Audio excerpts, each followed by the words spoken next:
तो दोस्तों आज हम लोग डिस्कशन करेंगे बिजनेस स्टडी क्लास 12th की मोस्ट इंपॉर्टेंट सब्जेक्टिव क्वेश्चन के बारे में। और इस वीडियो में हम लोग बिजनेस स्टडी के 40 ऐसे सब्जेक्टिव क्वेश्चन को सॉल्व करेंगे जो आपके इंटर की परीक्षा में 100% आएंगे। मतलब आपके इंटर की परीक्षा में इस 40 सब्जेक्टिव क्वेश्चन में से ही पूछे जाएंगे। मतलब एक भी क्वेश्चन बाहर से नहीं रहेंगे और आप लोगों को अच्छा खासा मार्क्स मिल जाएगा। सो आज की इस वीडियो को पूरा जरूर देखिए और लाइक करके अपने दोस्तों को भी शेयर कीजिए जिससे आपके दोस्तों को भी फायदे हो सके। और यदि आप चैनल में नए हैं तो प्लीज चैनल को सब्सक्राइब करके बेल आइकन को जरूर प्रेस करें जिससे हमारे हर नए वीडियो का नोटिफिकेशन आपको सबसे पहले मिल सके और आप उस वीडियो को सबसे पहले देख सके। तो चलिए आज की इस वीडियो को स्टार्ट करते हैं। और यहाँ देख सकते हैं बिजनेस स्टडी यानी व्यावसायिक अध्ययन के नॉन ऑब्जेक्टिव टाइप क्वेश्चन यानी सब्जेक्टिव क्वेश्चन। और चैप्टर 1 प्रबंध की प्रकृति एवं महत्व से आप लोगों को ओनली 7 इंपॉर्टेंट क्वेश्चन, यानी आप लोगों को चैप्टर 1 से मात्र 7 इंपॉर्टेंट सब्जेक्टिव क्वेश्चन की तैयारी करना है। तो चलिए देखते हैं कि कौन कौन से वो सब्जेक्टिव क्वेश्चन है। तो पहला जो क्वेश्चन होगा आप लोगों का सब्जेक्टिव का, प्रबंध एक सरल विज्ञान है कैसे। ये क्वेश्चन देखिए 2018 में पूछा गया था कि प्रबंध एक सरल विज्ञान है कैसे। तो इसका आंसर यानी उत्तर, प्रबंध एक सार्वभौमिक विषय है। इसके सिद्धांत और नियम भिन्न भिन्न परिस्थितियों में भिन्न भिन्न परिणाम उत्पन्न कर सकते हैं। प्रबंध के सिद्धांत परिस्थितियों पर निर्भर करते हैं जिस कारण इसके प्रयोग से हर समय समान परिणाम नहीं निकलते। यही कारण है कि अर्नेस्ट डेल ने प्रबंध को मुलायम अथवा मृदु विज्ञान कहा है। फिर से क्वेश्चन सुन लीजिए, काफ़ी इंपॉर्टेंट क्वेश्चन है कि प्रबंध एक सरल विज्ञान है कैसे आप लोगों को समझाना है। यहाँ आंसर हो जाएगा कि प्रबंध एक सार्वभौमिक विषय है। इसके सिद्धांत और नियम भिन्न भिन्न परिस्थितियों में यानी अलग अलग परिस्थितियों में भिन्न भिन्न यानी अलग अलग परिणाम उत्पन्न कर सकते हैं। प्रबंध के सिद्धांत परिस्थितियों पर निर्भर करते हैं जिस कारण इसके प्रयोग से हर समय समान परिणाम नहीं निकलते। यही कारण है कि अर्नेस्ट डेल ने प्रबंध को मुलायम अथवा मृदु विज्ञान कहा है। यहाँ आप लोगों का एक ऑब्जेक्टिव क्वेश्चन बनता है कि प्रबंध को मुलायम अथवा मृदु विज्ञान किसने कहा है, तो किसने, अर्नेस्ट डेल ने। चलिए आगे बढ़ते हैं। यहाँ देख सकते हैं दूसरा क्वेश्चन, प्रबंध क्या है इसकी परिभाषा दीजिए। ये क्वेश्चन देखिए 2017 में पूछा गया था, यानी 2017 की इंटर की परीक्षा में पूछा गया था। तो इसका आंसर है, प्रबंध संस्था के पूर्व निर्धारित लक्ष्यों और उद्देश्यों की प्राप्ति के मानवीय तथा गैर मानवीय साधनों के अधिकतम उपयोग की सामूहिक प्रयत्न की सामाजिक प्रक्रिया है। हेनरी फ्योल के अनुसार देखिए, प्रबंध से आशय पूर्व अनुमान लगाना तथा नियोजन करना, संगठन तथा समन्वय करना, निर्देशन तथा नियंत्रण करना है। फिर से क्वेश्चन सुन लीजिए कि प्रबंध क्या है इसकी परिभाषा दीजिए। तो आंसर है, प्रबंध संस्था के पूर्व निर्धारित लक्ष्यों और उद्देश्यों की प्राप्ति के मानवीय तथा गैर मानवीय साधनों के अधिकतम उपयोग की सामूहिक प्रयत्न की सामाजिक प्रक्रिया है। और हेनरी फ्योल के अनुसार प्रबंध से आशय पूर्व अनुमान लगाना तथा नियोजन करना, संगठन तथा समन्वय करना, निर्देशन तथा नियंत्रण करना है। चलिए आगे देखते हैं। और नेक्स्ट हम लोगों का तीसरा क्वेश्चन, एक पेशे के रूप में प्रबंध की मूल विशेषताओं का वर्णन कीजिए। एक पेशे के रूप में प्रबंध जो है उसकी मूल विशेषताओं का वर्णन कीजिए, मतलब वर्णन करने के लिए कहा जा रहा है। यह क्वेश्चन देख सकते हैं 2016 में पूछा गया था। तो इसका आंसर यानी उत्तर, विद्वानों के अनुसार प्रबंध एक पेशा है क्योंकि इसमें पेशे की निम्नलिखित विशेषताएं विद्यमान है। पहला, प्रबंध की विधि वैज्ञानिक होती है। प्रबंध की विधि जो होती है वो वैज्ञानिक होती है। प्रबंध के कार्य करने एवं नेतृत्व प्रदान करने की निश्चित विधियां हैं। दूसरा, प्रबंध का शिक्षण एवं प्रशिक्षण देने वाली मान्यता प्राप्त संस्थान की स्थापना की गई है। प्रबंध ज्ञान का समूह है जिसे दूसरों को हस्तांतरित किया जा सकता है। और चौथा, प्रबंध में भी अनुशासन पाया जाता है। पेशेवर प्रबंधक उन्हीं के आधार पर कार्य करते हैं। आप लोग फिर से देख लीजिए क्वेश्चन कि एक पेशे के रूप में प्रबंध की मूल विशेषताओं का वर्णन कीजिए। तो इसका उत्तर यानी आंसर, विद्वानों के अनुसार प्रबंध एक पेशा है। किसके अनुसार प्रबंध एक पेशा है, तो विद्वानों के अनुसार, क्योंकि इसमें पेशे की निम्नलिखित विशेषताएं जो है वो विद्यमान है यानी उपलब्ध है। प्रबंध की विधि वैज्ञानिक होती है। प्रबंध के कार्य करने एवं नेतृत्व प्रदान करने की निश्चित विधियां हैं। प्रबंध का शिक्षण एवं प्रशिक्षण देने वाली मान्यता प्राप्त संस्थान की स्थापना की गई है। प्रबंध ज्ञान का समूह है जिसे दूसरों को हस्तांतरित किया जा सकता है। और प्रबंध में भी अनुशासन पाया जाता है। पेशेवर प्रबंधक उन्हीं के आधार पर कार्य करते हैं। चलिए आगे देखते हैं। और यहाँ पे आप लोग देख सकते हैं क्वेश्चन 4, 1 सेकेंड। क्वेश्चन 4, प्रबंध में हेनरी फ्योल के योगदान का वर्णन कीजिए। प्रबंध में हेनरी फ्योल के योगदान का वर्णन कीजिए। ये क्वेश्चन 2014 के इंटर की परीक्षा में पूछा गया था। तो इसका आंसर है कि हेनरी फ्योल द्वारा प्रबंध के कार्यों का वर्गीकरण। प्रबंध के कार्यों का सर्वप्रथम वर्गीकरण हेनरी फ्योल ने किया था। प्रबंध का जो कार्यों का वर्गीकरण सर्वप्रथम किसने किया था? तो हेनरी फ्योल ने। उन्होंने प्रबंध के तत्वों को ही उसके कार्य माने हैं। फ्योल के अनुसार प्रबंध का अर्थ पूर्व अनुमान तथा योजना बनाना, संगठन करना, आदेश देना, समन्वय करना तथा नियंत्रण करना है। इस प्रकार इसके अनुसार प्रबंध के निम्नलिखित 5 कार्य स्पष्ट होते हैं। POCCC से जाना जाता है। वो 5 कार्य किस नाम से जाना जाता है? तो POCCC। देखिए, पहला पूर्व अनुमान तथा योजना बनाना, दूसरा संगठन करना, तीसरा आदेश देना, चौथा समन्वय करना एवं लास्ट में 5वां नियंत्रण करना। फिर से फास्टली पढ़ लेते हैं क्वेश्चन को कि प्रबंध में हेनरी फ्योल के योगदान का वर्णन कीजिए। तो आंसर है हेनरी फ्योल द्वारा प्रबंध के कार्यों का वर्गीकरण। प्रबंध के कार्यों का सर्वप्रथम वर्गीकरण हेनरी फ्योल ने किया। उन्होंने प्रबंध के तत्वों को ही उसके कार्य माने हैं। फ्योल के अनुसार प्रबंध का अर्थ पूर्व अनुमान तथा योजना बनाना, संगठन करना, आदेश देना, समन्वय करना तथा नियंत्रण करना है। इस प्रकार इसके अनुसार प्रबंध के निम्नलिखित 5 कार्य स्पष्ट होते हैं, जिसे POCC के नाम से भी जाना जाता है। पहला पूर्व अनुमान तथा योजना बनाना, दूसरा संगठन करना, तीसरा आदेश देना, चौथा समन्वय करना एवं 5वां नियंत्रण करना। आगे देख लीजिए नेक्स्ट हम लोगों का 5 नंबर क्वेश्चन, क्या प्रबंध एक पेशा है? ये क्वेश्चन देखिए 2014 और मॉडिफाइड क्वेश्चन है, मतलब आपके 2021 की इंटर परीक्षा में ये आने का बहुत ही ज़्यादा चांस है। तो इसका आंसर है प्रबंध को अभी पेशा कहना तर्कसंगत नहीं है। यद्यपि प्रबंध के लिए औपचारिक शिक्षा एवं प्रशिक्षण का महत्व बढ़ता जा रहा है।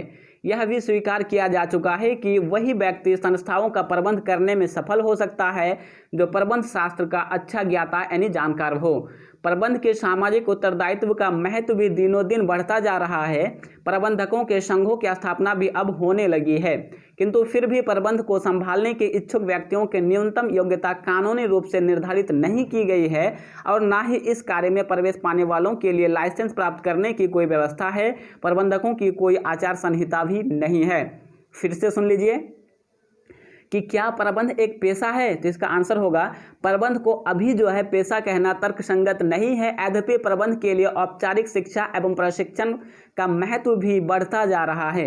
यह भी स्वीकार किया जा चुका है कि वही व्यक्ति संस्थाओं का प्रबंध करने में सफल हो सकता है जो प्रबंध शास्त्र का अच्छा ज्ञाता हो। प्रबंध के सामाजिक उत्तरदायित्व का महत्व भी दिनों दिन बढ़ता जा रहा है। प्रबंधकों के संघों की स्थापना भी अब होने लगी है, किंतु फिर भी प्रबंधक को संभालने के इच्छुक व्यक्तियों की न्यूनतम योग्यता कानूनी रूप से निर्धारित नहीं की गई है और न ही इस कार्य में प्रवेश पाने वालों के लिए लाइसेंस प्राप्त करने की कोई व्यवस्था है। प्रबंधकों की कोई आचार संहिता भी नहीं है। आगे का क्वेश्चन देख सकते हैं, क्वेश्चन नंबर 6, प्रबंध के स्तर से आपका क्या अभिप्राय है? ये क्वेश्चन 2015 की इंटर की परीक्षा में पूछा गया था। तो इसका आंसर है कि प्रबंध के स्तर से तात्पर्य संगठन में विभिन्न पदों के बीच एक रेखा अंकित करने से है, अर्थात यह किसी संस्था के प्रबंध पदों में आदेश निर्देश की व्यवस्था है। यह एक प्रकार का खाका है जो यह स्पष्ट करता है कि किसी अधिकारी की क्या स्थिति है, कौन किसको आदेश देगा तथा कौन किससे आदेश प्राप्त करेगा। वर्तमान में प्रबंधकीय स्तरों की कोई निश्चित संख्या नहीं है। मूल रूप में प्रबंध के निम्नलिखित 3 स्तर हैं। मूल्य रूप में प्रबंध के निम्नलिखित कितने स्तर हैं? तो 3 स्तर हैं। पहला स्तर जो है उच्च स्तरीय प्रबंध, दूसरा मध्यम स्तरीय प्रबंध और तीसरा पर्यवेक्षकीय प्रबंध। चलिए आगे बढ़ते हैं और नेक्स्ट हम लोगों का 7 नंबर क्वेश्चन, प्रबंध का महत्व क्या है? यह क्वेश्चन 2016 की इंटर की परीक्षा में पूछा गया था कि प्रबंध का महत्व क्या है। तो आंसर है कि प्रबंध का महत्व, प्रबंध उत्पादन का एक घटक है जिसके द्वारा न्यूनतम लागत पर यानी कम लागत पर अधिकतम यानी अधिक कार्यक्षमता के लक्ष्य को प्राप्त करने के लिए सभी साधनों को संगठित करके उनका प्रयोग किया जाता है। शायद प्रबंध से अधिक महत्वपूर्ण मानव क्रिया का कोई और क्षेत्र नहीं है। क्वेश्चन फिर से सुन लीजिए, काफ़ी इंपॉर्टेंट क्वेश्चन है कि प्रबंध का महत्व क्या है। तो आंसर है प्रबंध का महत्व, प्रबंध उत्पादन का एक घटक है जिसके द्वारा न्यूनतम लागत पर अधिकतम कार्यक्षमता के लक्ष्य को प्राप्त करने के लिए सभी साधनों को संगठित करके उनका प्रयोग किया जाता है। शायद प्रबंध से अधिक महत्वपूर्ण मानव क्रिया का कोई और क्षेत्र नहीं है। तो फ्रेंड्स, आप लोगों को चैप्टर 1 से इन्हीं 7 सब्जेक्टिव क्वेश्चन की तैयारी करना है और ज़्यादा की तैयारी करने की कोई ज़रूरत नहीं है। आगे आप लोग देख सकते हैं चैप्टर 2 प्रबंध के सिद्धांत, प्रिंसिपल ऑफ मैनेजमेंट, और इससे आप लोगों को ओनली 3 इंपॉर्टेंट क्वेश्चन यानी मात्र 3 सब्जेक्टिव क्वेश्चन की तैयारी करना है। यहाँ पे आप देख सकते हैं 8 नंबर क्वेश्चन यानी चैप्टर 2 का फर्स्ट, लेकिन कुल 8 क्वेश्चन। वैज्ञानिक प्रबंध की परिभाषा दीजिए, किन्हीं 3 सिद्धांतों के बारे में बताइए। ये क्वेश्चन NCERT का है जो कि काफ़ी इंपॉर्टेंट है आपके इंटर की परीक्षा के लिए। तो फिर से क्वेश्चन पढ़ लेते हैं कि वैज्ञानिक प्रबंध की परिभाषा दीजिए, किन्हीं 3 सिद्धांतों के बारे में बताइए। तो आंसर है कि वैज्ञानिक प्रबंध 2 शब्दों के मेल से बना है, एक वैज्ञानिक और दूसरा प्रबंधन। वैज्ञानिक शब्द का अर्थ है विज्ञान संबंधी और प्रबंध शब्द का अर्थ है उन अन्य व्यक्तियों से, यानी यहाँ अन्य नहीं होगा, अन्य मतलब दूसरे व्यक्तियों से कार्य कराने की युक्ति। अतः वैज्ञानिक प्रबंध से आशय किसी कार्य को विशिष्ट ज्ञान सामग्री के आधार पर विभिन्न मानवीय प्रयासों द्वारा पूरा करना है। SW टेलर के अनुसार वैज्ञानिक प्रबंध है यह जानने की कला है, यानी वैज्ञानिक प्रबंध यह है नहीं होगा, ठीक है। यानी FW टेलर के अनुसार वैज्ञानिक प्रबंध यह जानने की कला है कि आप लोगों से यथार्थ में यानी वास्तव में क्या कराना चाहते हैं तथा यह देखना चाहते हैं कि वह उसको सुंदर तथा सस्ते ढंग से करें। इसके सिद्धांत निम्नलिखित है, विज्ञान ना कि अंगूठा राज, संगति ना कि असंगति, और सहयोग ना कि व्यक्तिवाद। तो इस क्वेश्चन को आप लोग अच्छी तरीके से याद करके रखिए, क्योंकि ये NCERT का क्वेश्चन है जो कि आपके इंटर की परीक्षा के लिए काफ़ी इंपॉर्टेंट है। और यहाँ पे आप देख सकते हैं क्वेश्चन 9, समय अध्ययन तथा गति अध्ययन में अंतर स्पष्ट कीजिए। एक क्वेश्चन 2017 के इंटर की परीक्षा में पूछा गया था। इसका आंसर है समय अध्ययन तथा गति अध्ययन में अंतर। समय अध्ययन, इसका आशय उस अध्ययन से है जिसके अंतर्गत यह ज्ञात किया जाता है कि सामान्य परिस्थितियों में एक औसत श्रमिक को एक विशेष कार्य को पूरा करने में कितना समय लगाना चाहिए। इसका उद्देश्य किसी कार्य के करने का प्रमाणित समय निश्चित करना है। समय अध्ययन करते समय स्टॉप वॉच का उपयोग किया जाता है। यहाँ देख सकते हैं गति अध्ययन, तो इसका आशय उस अध्ययन से है जिसके अंतर्गत एक श्रमिक का किस यंत्र पर कार्य करने के दौरान की जाने वाली हरकतों का अध्ययन करके अनावश्यक हरकतों को कैसे समाप्त किया जा सकता है। इसका उद्देश्य काम के दौरान की जाने वाली हरकतों को न्यूनतम करना है। गति अध्ययन करते समय फोटोग्राफिक विधि का उपयोग किया जाता है। फिर से देख लीजिए फास्टली यानी जल्दी से कि समय अध्ययन तथा गति अध्ययन में हम लोगों को अंतर करना है। और यहाँ पे एक साइड आपको लिखना है समय अध्ययन तथा गति अध्ययन में अंतर, और समय अध्ययन यहाँ और गति अध्ययन देख सकते हैं यहाँ पे है। तो समय अध्ययन में हम लोग पढ़ लेते हैं कि इसका आशय उस अध्ययन से है जिसके अंतर्गत यह ज्ञात किया जाता है कि समान परिस्थितियों में एक औसत श्रमिक को एक विशेष कार्य को पूरा करने में कितना समय लगाना चाहिए। इसका उद्देश्य किसी कार्य के करने का प्रमाणित समय निश्चित करना है। समय अध्ययन करते समय स्टॉप वॉच का, देखिए समय अध्ययन करते समय किसका उपयोग करेंगे, तो स्टॉप वॉच, ये आपको एक ऑब्जेक्टिव क्वेश्चन बन सकता है। अब देखिए गति अध्ययन, इसका आशय उस अध्ययन से है जिसके अंतर्गत एक श्रमिक का किस यंत्र पर कार्य करने के दौरान की जाने वाली हरकतों का अध्ययन करके अनावश्यक हरकतों को कैसे समाप्त किया जा सकता है। इसका उद्देश्य काम के दौरान की जाने वाली हरकतों को न्यूनतम यानी कम करना है। गति अध्ययन करते समय फोटोग्राफिक विधि का उपयोग किया जाता है। समझ सकते हैं कि समय अध्ययन करते समय स्टॉप वॉच और गति अध्ययन करते समय फोटोग्राफिक विधि का उपयोग किया जाता है। यहाँ पे आप देख सकते हैं क्वेश्चन नंबर 10, वैज्ञानिक प्रबंध के 3 सिद्धांतों को बताइए। एक क्वेश्चन काफ़ी इंपॉर्टेंट है जो कि इंटर की परीक्षा द्वारा 2015 एवं 2016 में पूछा गया था। तो इसका आंसर है कि वैज्ञानिक प्रबंध के सिद्धांत, वैज्ञानिक प्रबंध की योजना को सफल बनाने के लिए उसके जन्मदाता FW टेलर ने वैज्ञानिक प्रबंध के निम्नलिखित सिद्धांतों का प्रतिपादन किया है। पहला, विज्ञान ना कि अंगूठा राज। इसमें आप डेश लगा के देखिए कि इस सिद्धांत के अनुसार वैज्ञानिक प्रबंध में प्रत्येक कार्य वैज्ञानिक एवं तर्कपूर्ण पद्धतियों के आधार पर किया जाता है और अंगूठा राज का बहिष्कार किया जाता है। दूसरा, संगति ना कि असंगति। वैज्ञानिक प्रबंध का दूसरा महत्वपूर्ण सिद्धांत यह है कि इसके अंतर्गत संस्था के विभिन्न स्तरों पर पाए जाने वाली असंगतियों अर्थात मेल न खाने वाली या पति की स्थिति को समाप्त करके उन्हें अनुकूल बनाया जाता है। इसके कार्य परिणामों का तुलनात्मक अध्ययन करना सरल हो जाता है। तीसरा, सहयोग ना कि व्यक्तिवाद। वैज्ञानिक प्रबंध का तीसरा सिद्धांत यह है कि इसके अंतर्गत व्यक्तिवाद के आधार पर सहयोग की भावना को प्रोत्साहन प्रदान किया जाता है।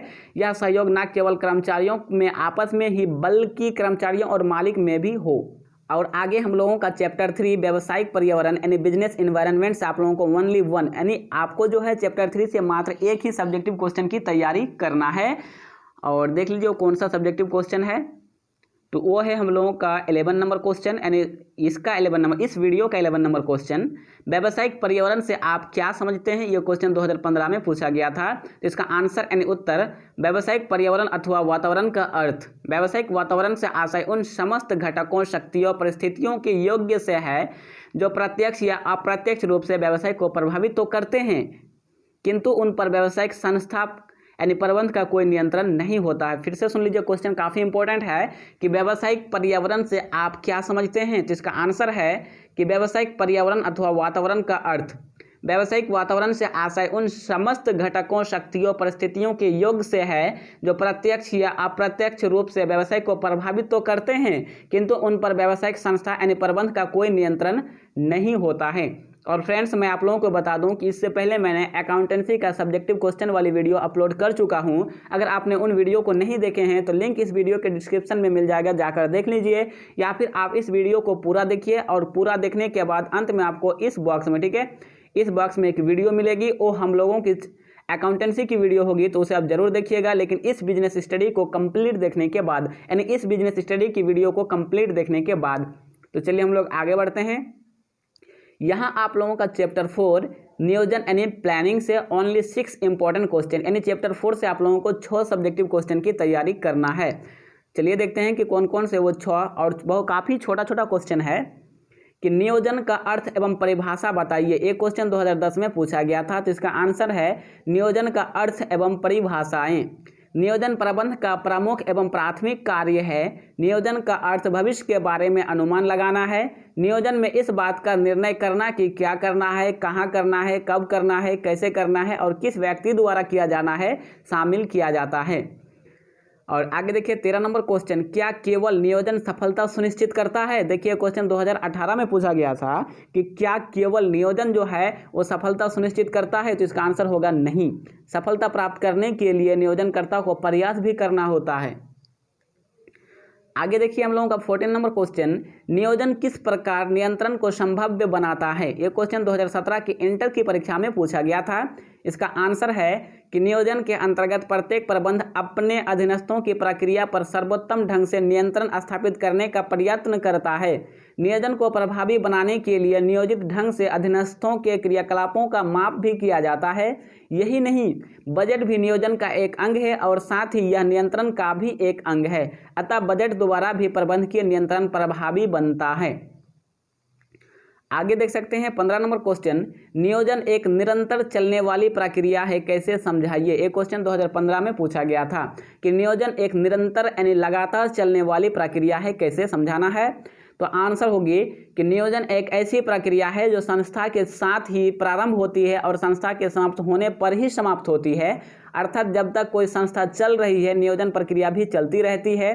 एक प्रबंधक जब अपना कार्य करता है और जैसे ही पहला कार्य पूरा होता है फिर दूसरा कार्य के लिए योजना बनाता है और यह क्रम चलता ही रहता है। फिर से देख लीजिए, काफ़ी इंपॉर्टेंट क्वेश्चन कि नियोजन एक निरंतर चलने वाली प्रक्रिया है, कैसे समझाइए। तो आंसर है नियोजन एक ऐसी प्रक्रिया है जो संस्था के साथ ही प्रारंभ होती है, यानी शुरू होती है, और संस्था के साथ ही समाप्त होने पर ही समाप्त हो जाती है। यानी जब संस्था शुरू होती है तब वो प्रारंभ होती है और जब संस्था की समाप्ति होती है तो वो भी समाप्त हो जाती है। अर्थात जब तक कोई संस्था चल रही है नियोजन प्रक्रिया भी चलती रहती है। एक प्रबंधक जब अपना कार्य करता है और जैसे ही पहला कार्य पूरा होता है फिर दूसरा कार्य के लिए योजना बनाता है और यह क्रम चलता ही रहता है। आगे देख सकते हैं 16 नंबर क्वेश्चन, नियोजन एक मानसिक प्रक्रिया है, संक्षेप में स्पष्ट कीजिए। नियोजन जो है ये एक मानसिक प्रक्रिया है, इसे संक्षेप में स्पष्ट करना है। तो आंसर देख लीजिए, नियोजन प्राथमिक कार्य में एक बौद्धिक एवं मानसिक प्रक्रिया है, क्योंकि योजना बनाने वालों को संभावित कार्य विधि एवं विकल्पों में से सर्वोत्तम का चयन करना होता है और यह कार्य दूरदर्शिता, विवेक एवं चिंतन पर निर्भर करता है, जिसे हर कोई व्यक्ति नहीं कर सकता है। आगे 17 नंबर, नियोजन की सीमाओं को लिखें। ये क्वेश्चन 2014 की है, यानी 2014 की इंटर की परीक्षा में जो है पूछा गया था। क्वेश्चन है कि नियोजन की सीमाओं को लिखें। तो आंसर है नियोजन की सीमाएं निम्नलिखित है। पहला, परिवर्तनशील वातावरण में नियोजन प्रभावी नहीं रहता। दूसरा, नियोजन रचनात्मक हो, ठीक है, यहाँ हो होगा, को नहीं। यानी नियोजन की, फिर से देख लेते हैं, नियोजन की सीमाओं को लिखें। नियोजन की सीमाएं निम्नलिखित है। पहला, परिवर्तनशील वातावरण में नियोजन प्रभावी नहीं रहता। दूसरा, नियोजन रचनात्मक हो। चलिए आगे देखते हैं। और नेक्स्ट हम लोगों का चैप्टर 5 यानी 5 नंबर चैप्टर संगठन यानी ऑर्गेनाइजेशन, और इससे आप लोगों को ओनली 6 इंपॉर्टेंट क्वेश्चन यानी 6 जो है मोस्ट इंपॉर्टेंट सब्जेक्टिव क्वेश्चन की तैयारी करना है आप लोगों को 5 नंबर चैप्टर से। और देखिए क्वेश्चन है कि कार्यक्रम संगठन के 2 लाभ बताइए। एक क्वेश्चन 2018 में पूछा गया था कि कार्यक्रम संगठन जो है उसके 2 लाभ को बताइए। तो आंसर देखिए लाभ या फिर गुण। अगर आप लोगों को यही क्वेश्चन रहता है कि कार्यक्रम संगठन के 2 गुण बताइए, फिर भी सेम यही आंसर होगा, और लाभ बताइए फिर भी यही आंसर होगा। तो इसका आंसर है पहला कि विशिष्टीकरण पर आधारित होने के कारण दक्षता में वृद्धि होती है। दूसरा, विशेषज्ञों की नियुक्ति के कारण अनुसंधान के कार्य को प्रोत्साहन मिलता है। कार्यक्रम संगठन के 2 लाभ बताइए, तो इसका लाभ या गुण है विशिष्टीकरण पर आधारित होने के कारण दक्षता में वृद्धि होती है, और विशेषज्ञों की नियुक्ति के कारण अनुसंधान के कार्य को प्रोत्साहन मिलता है। आगे देख लीजिए नेक्स्ट हम लोगों का 19 नंबर क्वेश्चन, अधिकार का क्या अर्थ है। एक क्वेश्चन 2018 में पूछा गया था। तो आंसर है अधिकार से आशय किसी व्यक्ति को प्राप्त उस वैधानिक शक्ति से है जिसके आधार पर वह दूसरों अर्थात अधीनस्थों को कार्य के निष्पादन के संबंध में आदेश देता है तथा उनसे कार्य लेता है। अधिकार का क्या अर्थ है, तो अधिकार से आशय किसी व्यक्ति को प्राप्त उस वैधानिक शक्ति से है जिसके आधार पर वह दूसरों यानी अर्थात अधीनस्थों को कार्य के निष्पादन के संबंध में आदेश देता है तथा उनसे कार्य लेता है, मतलब काम करवाता है। यहाँ देख सकते हैं 20 नंबर क्वेश्चन, संगठन प्रक्रिया में क्या कदम है। एक क्वेश्चन 2015 एवं 2016 में पूछा गया था। और अथवा में देखिए, और इसी क्वेश्चन को दूसरे टाइप से आप लोगों को इस टाइप से पूछ सकता है कि संगठन प्रक्रिया को समझाइए। देखिए ये भी क्वेश्चन 2016 में पूछा गया था। और अथवा में देखिए संगठन प्रक्रिया के विभिन्न चरणों को बताइए, ये भी क्वेश्चन 16 में पूछा गया था। देखिए एक ही क्वेश्चन को 3 तरीके से 2016 की इंटर की परीक्षा में पूछा गया था।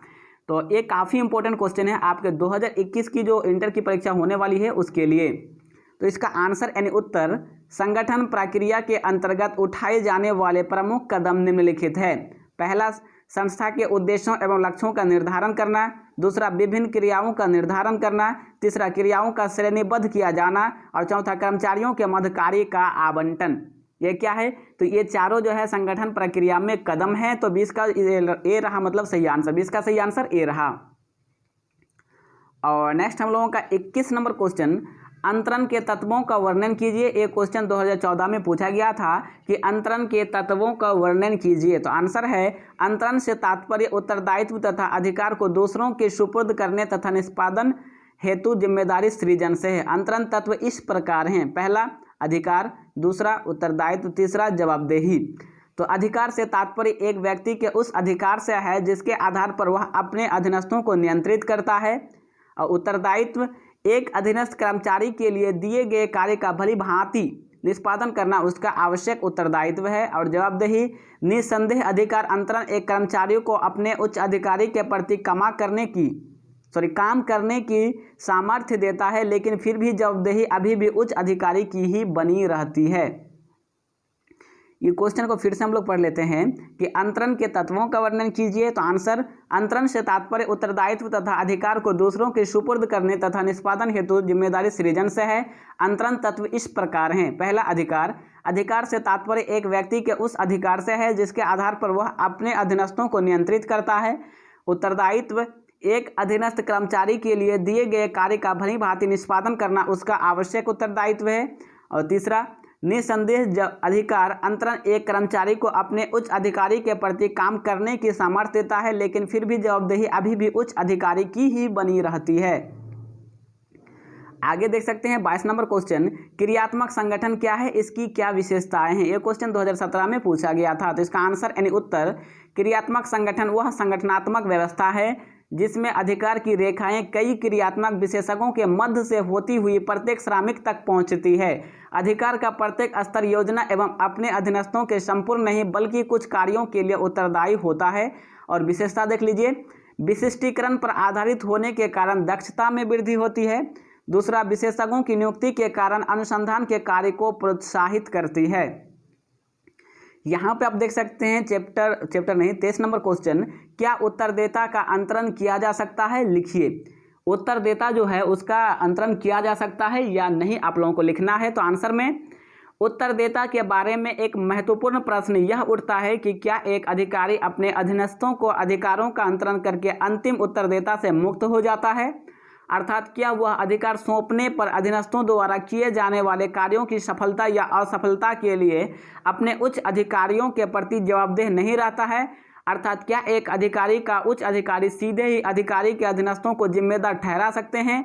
इन सभी प्रश्नों का उत्तर नहीं में दिया जाएगा, क्योंकि केवल अधिकार को ही सौंपा जा सकता है, उत्तरदाता को नहीं। याद रखिएगा, केवल अधिकार को सौंपा जा सकता है, उत्तरदाता को नहीं।